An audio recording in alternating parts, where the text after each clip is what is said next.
খবর 24 সাথে আপনাকে স্বাগত। নতুন নতুন খবর জানার জন্য আমাদের চ্যানেলে চোখ রাখুন। নমস্কার দর্শক বন্ধুরা, স্বাগত আমাদের এই চ্যানেলে। মাস দেড়েকও হয়নি লোকসভা নির্বাচন হয়েছে, এরই মধ্যে ফের রাজ্যে ভোট। বুধবার বাংলার 4টি বিধানসভা আসনে উপনির্বাচন। ভোটের প্রচার শেষ হয়েছে সোমবার, এবার ভোট গ্রহণের পালা। বুধবার ভোট হবে মানিকতলা, বাগদা, রানাঘাট দক্ষিণ, রায়গঞ্জ আসনে।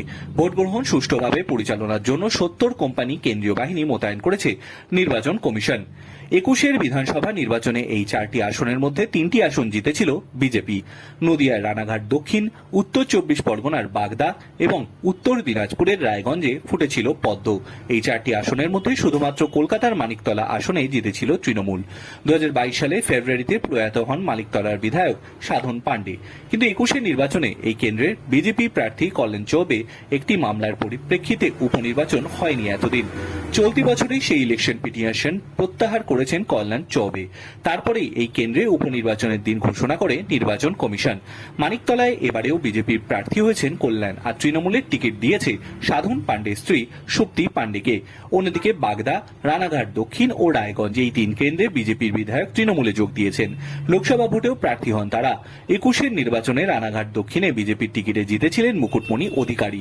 24 নির্বাচনের আগে তৃণমূলে যোগ দিতে রানাঘাট লোকসভা কেন্দ্রের প্রার্থী হন তিনি। বিধায়ক পদ থেকে পদত্যাগও করেন। আবার বাগদা থেকে 21 নির্বাচনে বিজেপির টিকিটে জিতেছিলেন বিশ্বজিৎ দাস। তিনি তৃণমূলের বনগাঁ লোকসভা কেন্দ্রে তৃণমূলের টিকিটে প্রার্থী হয়ে বিধায়ক পদ থেকে পদত্যাগ করেন। আর 21 রায়গঞ্জ থেকে জিতেছিলেন কৃষ্ণ কল্যাণী। তিনি রায়গঞ্জ লোকসভা কেন্দ্র থেকে তৃণমূলের প্রার্থী হয়েছিলেন। তারা পদত্যাগ করায় এই 3 আসনে উপনির্বাচন হচ্ছে। তৃণমূলের টিকিটে লোকসভায় প্রার্থী হওয়া এই 3 জনের কেউই জিততে পারেননি। তার মধ্যে মুকুটমণি অধিকারী ও কৃষ্ণ কল্যাণী ফের উপনির্বাচনে টিকিট পেয়েছেন। তারা 21 যে আসনে জিতেছিলেন সেখানেই এবার লড়ছেন।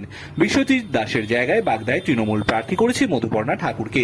মতুয়া সম্প্রদায়ের আবেগকে উস্কে দিয়ে ঠাকুর পরিবারের কন্যাকেই তুরুপের তাস করেছে রাজ্যের শাসক দল।